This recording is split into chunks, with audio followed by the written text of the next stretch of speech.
अस्सलाम वालेकुम नाजरीन, मैं आपका मेज़बान सैयद मोहम्मद जान अली और आप देख रहे हैं मेरा डिजिटल चैनल। नाजरीन, सबसे जो अहम खबर है वो ये है कि हमास ने जो है इसराइल पर हमला कर दिया है। उसके अंदर जो कहीं जो ममालिक हैं वो इसराइल की हिमायत कर रहे हैं और कुछ लोग जो हैं ममालिक जो हैं वो फ़लस्तीन से यकजहती का इजहार कर रहे हैं। बाइडन साहब जो अमेरिका के प्रेसिडेंट हैं वो कहते हैं चट्टान की तरह इसराइल के साथ खड़े हैं, और नरेंद्र मोदी कहते हैं फ़लस्तीन का हमला काबिल मज़म्मत है, और ईरान, शाम, यमन और तालिबान की हमास को मुबारकबाद। मतलब वो इस चीज़ को खैर मुकद्दम कर रहे हैं कि जो हमास ने हमला किया है वो बेहतर है। जो फ़लस्तीन का उस पे मौक़िफ़ है वो कहते हैं सऊदी अरब, कतर और सहूनी जारियत का जवाब जो है वो ये हमने इस हमले की सूरत में दिया है। नाज़रीन, जो हमास ने हमला किया है ना वो उसने समंदरी, बर्री मतलब ज़मीनी रास्ता, फ़िज़ा के ज़रिए रॉकेट 5000 रॉकेट जो हैं वो और 10 मिनट के अंदर जो है उसने इसराइल पर दागे और जो वहाँ पर हमला किया। 290 इसराइली हलाक हुए, और जो उसके बाद इसराइल वालों ने गज़ा पर जो बमबारी की उसमें 280 फ़लस्तीनी जो है वो शहीद हुए, और 1000 इसराइली जो यहूदी थे वहाँ के वो भी उसके अंदर ज़ख्मी हुए। वहाँ पर नाज़रीन जब ये हाल हुआ तो सायरन बजते रहे। तल अवीव जो उनका मेन शहर है वहाँ की परवाज़ें भी मनसूख हो गई, और जो वहाँ का मीडिया है ना, अरब मीडिया, वो ये कह रहा है कि फ़लस्तीनियों ने ज़िल्लत की मौत को जो है ना, ज़िल्लत की मौत पर इज़्ज़त की मौत को तरजीह दे दी है। तो देखा जाए तो जब से ये 1948 के 49 में इसराइल अपने जो है आर्ज़ी वजूद में आया था, उससे लेकर आज तक फ़लस्तीनी जो हमारे भाई हैं, जो हमारा बैतुल मुक़द्दस है, वो आज तक कब्ज़े में है और अभी तक वो जो है उनकी जारियत का शिकार है। इसके बाद नाज़रीन, सबसे मसला ये बड़ा ये था कि जो इसराइली इंटेलिजेंस एजेंसी है, उससे बड़ी एजेंसी पूरे अरब में नहीं है, और उसके पास बेशुमार वसाइल हैं, बेशुमार उसके पास मुखबर है, बेशुमार उसके पास रिसोर्सेज हैं, जो पूरी दुनिया की बेहतरीन एजेंसीज में से एक एजेंसी है। तो जो उनकी दाखिली इंटेलिजेंस एजेंसी है उसका नाम है शनबैत, और जो बैरूनी इंटेलिजेंस एजेंसी है उसका नाम है मोसाद। तो जब वहाँ पर ये हमला हुआ तो वहाँ की मीडिया ने सवाल किया, उनके जो सरबराहान है उनसे ये सवाल किया कि ये हो कैसे गया जबकि आपके पास दुनिया के सबसे ज़्यादा वसाइल, सबसे ज़्यादा मुखबर, सबसे ज़्यादा असला, सबसे ज़्यादा दौलत दुनिया की जो है वो यहूदियों के पास है। तो उन्होंने कहा हमें इस चीज़ का अंदाज़ा ही नहीं था कि हमास इस हद तक खतरनाक कदम उठा लेगा। तो 4 से 5 मुकामात ऐसे हैं जहाँ पर अभी तक मुसलसल लड़ाई हो रही है।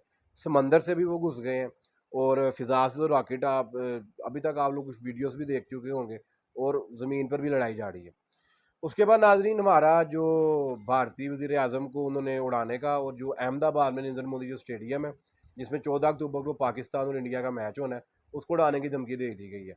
ये जो ईमेल है ये उनकी इंटेलिजेंस एजेंसी को जो है, खुफिया जो उनकी इंटेलिजेंस एजेंसी है उसको मौसूल हुई। तो उसका पता लगवाने की कोशिश की गई कि ये कहाँ से आई है, तो पता लग रहा है कि यूरोप से ये मेल आई है। तो उसके अंदर उन्होंने कहा आप हमें 500 करोड़ रुपया अदा करें, और जो वहाँ का गैंगस्टर है ना, रवि बशनोई, सॉरी माजरत, रवि बशनोई, उसको उन्होंने कहा है कि आज़ाद करें फिर हम ये करेंगे, नहीं करेंगे अदरवाइज हम सब कुछ कर चुके हैं। जब उनसे बात हुई उन्होंने कहा कि इंडिया में हर चीज़ बिकती है और हम खरीद चुके हैं, और बंदे भी हम वहाँ पर तैनात कर चुके हैं, अब जो मर्जी कर लें, हम नरेंद्र मोदी को भी उड़ाएंगे और वो स्टेडियम भी उड़ाएंगे। तो पाकिस्तान और इंडिया का मैच है 14 अक्टूबर को, तो देखते हैं अब वहाँ पर क्या आता है। महज ये धमकी ही है या 500 करोड़ और उनका जो गैंगस्टर है रवि बशनोई उसको छुड़ाने का एक तरीकाकार है।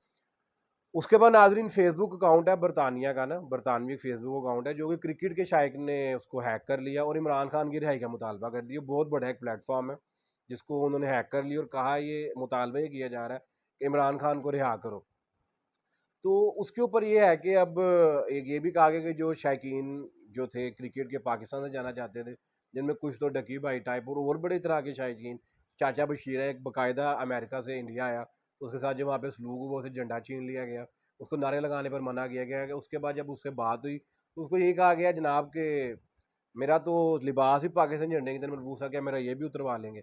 तो इस तरह की हरकत इंडिया की है और दुनिया उसको किस नज़र से देख रही है, ये अब आप बेहतर देख सकते हैं। बरतानवी अकाउंट उन्होंने हैक किया और उसको कह रहे हैं कि इमरान खान को रिहा करो, और जो आपने मैच का बेड़ा गर्क किया है, मज़ा बिगाड़ा है, उसको बहाल करने के लिए पाकिस्तानी शायकीन को वीज़े दो। इसके बाद नाज़रीन, हर तरफ ही अफरा तफरी का आलम है। एक तरफ फ़लस्तीन में हमले हो रहे हैं, फ़लस्तीन हमला कर रहा है, हमास जो उनकी एक एजेंसी है, एक ऑर्गेनाइजेशन है, वो इसराइल पर हमला कर रही है। उसके बाद इसराइल गज़ा पर हमला कर रही है, नरेंद्र मोदी को उड़ाने की धमकी दे दी है, और जो अहमदाबाद में नरेंद्र मोदी के नाम का स्टेडियम है उसको उड़ाने की धमकी दे दी है, और एक अकाउंट हैक कर लिया, और अफरा तफरी का ही एक आलम है। इस अफरा तफरी के अंदर नाजरीन हम आपसे एक नई जो है खबर शेयर करते हैं। तो भारतीय फौजी एक दूसरे को कत्ल करने लगे, बदनज़मी बढ़ने लगी, खतरे की घंटी बजा दी गई। इसके अंदर नाजरीन ये मैं आपको रिपोर्ट पढ़ के सुना रहा हूँ बाकायदा, जो कि इन्होंने APP इस्लामाबाद डेस्क ने शेयर की है। इसके अंदर वो कहते हैं भारतीय फौज एक दूसरे को कत्ल करने लगे, भारतीय फौज में बढ़ती हुई बदनज़मी ने आला कमांडर के लिए खतरे की घंटी बजा दी। आई रोज डिसिप्लिन की बिगड़ती सूरत हाल की वजह गिरता मुराल, कम तनख्वाहें, अफसरान का जवानों के साथ हत्याकमेज़ रवैया। आउट की रिपोर्ट के मुताबिक फायरिंग का वाक़या मकबूजा कश्मीर के भारतीय कैंप में पेश आया। भारतीय फौजी अफसरान ने अपने ही साथियों पर अंधाधुंध फायरिंग शुरू कर दी। एक रिपोर्ट में कहा गया है कि मेजर ने फायरिंग के बाद मुतअद्दिद अफराद को यरगमाल बना लिया, अपने ही लोगों को यरगमाल बना लिया और ग्रैंड हमला भी किया।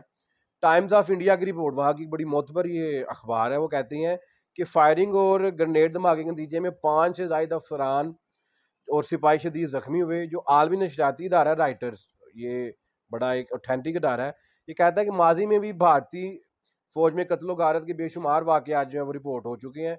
भारतीय डिफेंस मिनिस्ट्री राय के मुताबिक भारतीय फ़ौज में सिर्फ 2022 में नाज़रीन 537 कोर्ट मार्शल हुए और 6000 से डिसिप्लिन के वाक़यात पेश आ चुके हैं। तो नाज़रीन ये रिपोर्ट पढ़ने का मकसद ये था कि 550 कोर्ट मार्शल हुए हैं और इसका मसला क्या है, कम तनख्वाहें, वहाँ पे फ़ौज को दबाया जाता है, अफसरान वहाँ पे खुदकुशी करते हैं, जब उनकी आपस में किसी बात पर इख्तलाफ होता है तो एक दूसरे को मार देते हैं। अब तो ये वाक़या है मकबूजा कश्मीर में, जहाँ पे भारत पहले से ही कब्जा करके बैठा हुआ है। तो नाज़रीन बाकी ये कुछ इंटरनेशनल खबरें आज ज़्यादा थी, जो मैंने नेशनल खबरों पर नज़र दौड़ाई तो उनके अंदर ये था कि बिलावल भुट्टो साहब कह रहे हैं कि फजलुर रहमान साहब इलेक्शन में मुखालिफ नहीं है, इलेक्शन ही वाहिद हल है, और शहबाज शरीफ साहब वैसे कहते नज़र आ रहे हैं कि कौम में उम्मीद जाग गई है, नवाज शरीफ आएंगे तो पहले ही मैं शहबाज शरीफ से मुतबाना दरख्वास्त कर चुका हूँ जनाब आला कि 16 माह तो आप ही थे, तो आपके भाई ने आपको क्यों नहीं गुरबत आए। तो नाजरीन ये चंद खबरें थी जो कि आपकी गोशगवार करनी थी। तब तक आप अपना भी ख्याल रखें, अपने इस चैनल का भी। आपसे मुलाकात होती है एक नई वीडियो में। अल्लाह निगहबान, पाकिस्तान जिंदाबाद।